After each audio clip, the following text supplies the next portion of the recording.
Assalamualaikum warahmatullahi wabarakatuh. Good day everyone. Back in 2009, when the movie called Sherlock Holmes was released, directed by Guy Ritchie, and the one who made the character, the Sherlock Holmes character, Arthur Conan Doyle, cast Robert Downey Jr., Jude Law, Rachel McAdams, Mark Strong, and Eddie Marchand. It's been years since I last watched the Sherlock Holmes, and I will rewatch it for this review. So the question is whether or not this new Holmes film is entertaining or not, and whether or not the many of the liberties taken will annoy the casual viewers or not. It looked entertaining enough, but I was wondering, is it going to be an entertaining and stylish movie or another generic blockbuster? My answer is this, and you can probably tell by my summary and my review. This time I thoroughly enjoyed it. It's not the best movie I've ever seen, and it has its faults, but the thing is, I thought it was fun. The plot has weaker moments, but it's mostly good enough to keep things moving, and well, it does rely on special effects and convenience at times. The editing is part of the problem, as it employs a blurry style that seems to detract more than it adds. The use of the CGI as well is best described as solid, because while not bad, it is not as seamless or as well used as people hope.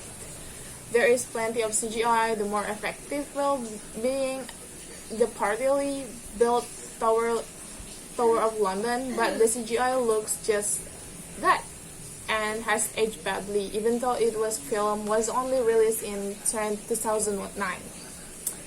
While mentioning the visual, I will add that while it may have just been poor projecting in my screen, the whole film seemed poor lit, but this was murky across the board and just made it harder to watch rather than adding atmosphere. The pacing was fine for me. In fact, although many people may disagree, I for one was surprised how quickly in general the film went. Even if it did slow down towards the end, plus I like the idea of the plot. It wasn't original and it moved along briskly. I will talk later about what didn't quite work, but in particular, the final solution is interesting. It may be one you need to rewind a few times in order to completely understand though.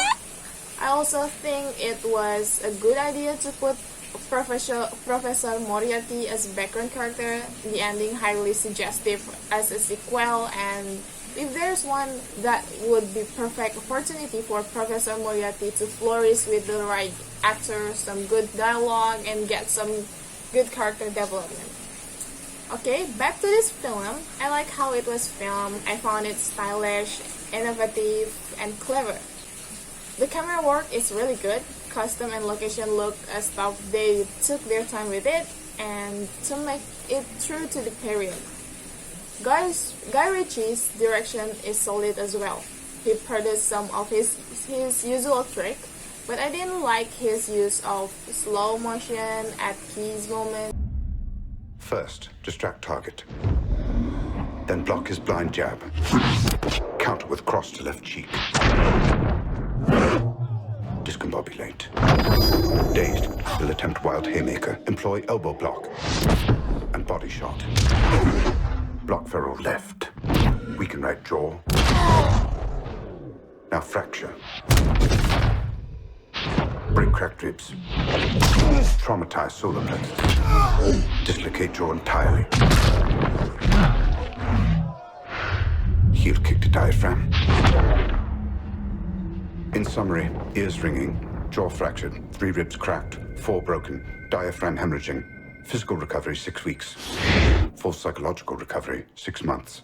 At key moments, not because it made those moments more exciting, but rather it is different and thus give a feel that makes it stands out a little from the other blockbuster that they will do everything as fast as noisy as possible.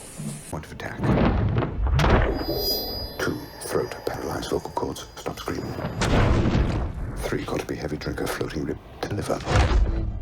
4, finally, dragging left leg, fist to patella. Summary prognosis, conscious in 90 seconds, martial efficacy, quarter of an hour at best, full faculty recovery, unlikely.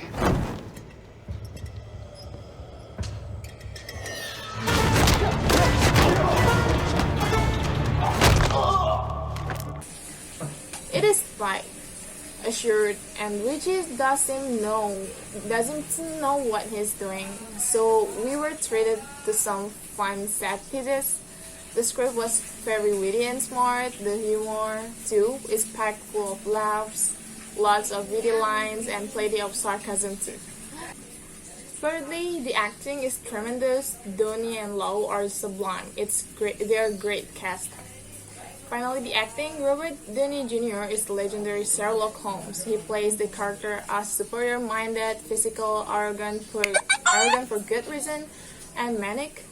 Dr. John Watson, played by Jude Law, is his loyal assistant who tries to deal with Holmes' eccentricities. They catch serial killer occultist like Lord Blackwood, played by Mark Strong, and put him away in prison. And the mysterious gifter Irene Adler, played by Rachel McAdams. The main selling point of this film is not all this stuff, but rather the main thing that is make it fun, which is good work for the cast. Don is surprisingly good as Holmes, a fun character with playful logic, but also selfish and perhaps self-destructive streak. Likewise, Lau plays his Watson well. Perhaps not bringing a lot to the character, but allowing the relationship between the two to be part of the film. Mark Strong is a good villain of the piece, while Marston does typically two-step behind Lestrade. McAdam is a good, but it must be said that I didn't get the feel that most of her performance was about how good-looking she is. In general, I was really impressed by Robert Downey Jr., an actor who I like a lot, gives a very strong performance as Holmes. He plays Holmes as an avid boxer, as a keen martial artist, as intelligent being, a master of logic and deduction, and as a master of disguise, while tormenting his housekeeper in a playful manner and sometimes acting as selfish and self-destructive. Downey Jr. delivers his line pretty much brilliantly, as always, sometimes saying them quite quickly, especially when Holmes is deducting, but I love how his deadpan delivery. Jude Law is perfect as Watson. He plays him as young, intelligent, authoritative, and there are some great moments when he tells Holmes off. The two do share a unique and effortless chemistry together, and that really shows on screen, and one of the reasons why the film was so enjoyable for me. Another strong performance is played by Mark Strong as Blackwood, a real villain he is. Mysterious, cold, dark, suave, look like Dracula, yet charismatic, and yet deserving one or two more scenes. And I like Eddie Marsan as Inspector Lestrade.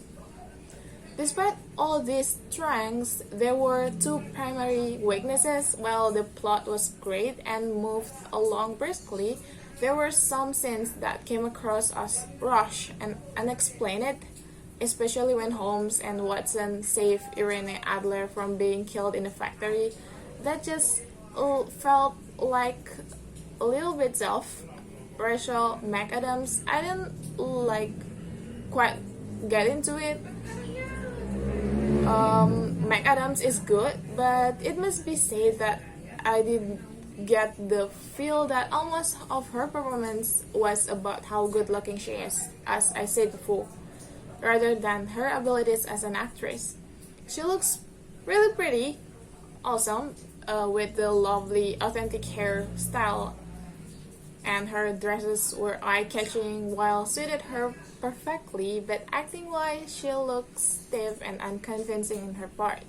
Overall, just plain fun. Whether you see it or not is up to you, but I really recommended it. especially if you like blockbuster or psychological kind of detective film. But if you don't like it, that's fine too. This film is not for everyone, I guess, but I'm going to conclude to say that I love it. It was really entertaining and smart. That's all my review about this Sherlock Holmes film. Thank you for listening. Have a good day, everyone.